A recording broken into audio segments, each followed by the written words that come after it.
The new blog Yasin blogs. তো আরেকটি নতুন ভিডিওতে আপনাদেরকে জানাই স্বাগতম। তো আজকের বিকেল শুক্রবার, আজকে বের হলাম একটু আমিনের দিকে যাওয়ার জন্য। আজকে বের হলাম রয়্যাল এনফিল্ড নিয়ে, ঠিক আছে। বাইকটা আবার এক এলাকার বড় ভাইয়ের বাইক নিয়ে বের হলাম আজকে। সব সময় তো আমারটা নিয়ে বের হই। আর সামনে আবার দুইটা ড্রাম ট্রাক, আর রাস্তাও ছোট। ড্রাম ট্রাক যে আপনি ওভারটেক করবেন, খুব রিস্কি হয়ে যায়।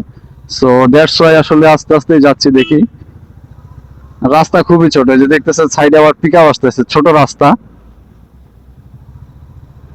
তো দেখি আগে ড্রাম ট্রাক গুলো, রাস্তাই নাই, মানে ওভারটেক যে করবেন কোনো ওয়ে নাই একদম, ঠিক আছে। পিছে পিছে যেটা রাস্তা আছে, কিচ্ছু করার নাই।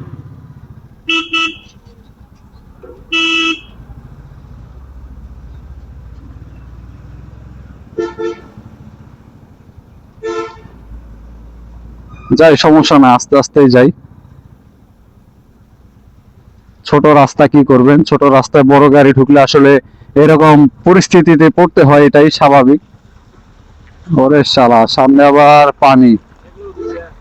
একসাথে আবার দুইটা ড্রাম ট্রাক, একটা হলেও পারা যায়, দুইটা, তার উপর রাস্তা হচ্ছে ছোট। আসলে গাড়ি যে ওভারটেক করে বের হবেন তার কোনো সুযোগই না। দেখছেন অটো রিক্সা একদম রাস্তার বাহির দিয়ে আসতেছে। দেখি কোন দিকে যায়, আমি তো সোজা যাবো, আল্লাহ আল্লাহ করি। ড্রাম ট্রাক, ও হো হো, ড্রাম ট্রাক ও না, ডাইনে যাবে মনে হয়, সিগন্যাল দিচ্ছে যেহেতু ইন্ডিকেটর, ডাইনে যাবে, সমস্যা নাই। ও দেখছেন, যাক আস্তে আস্তে যাই, ধীরে সুস্থে, প্যারা নাই অত। 2-4-5 মিনিট লেট হলে কোনো প্রবলেম নাই।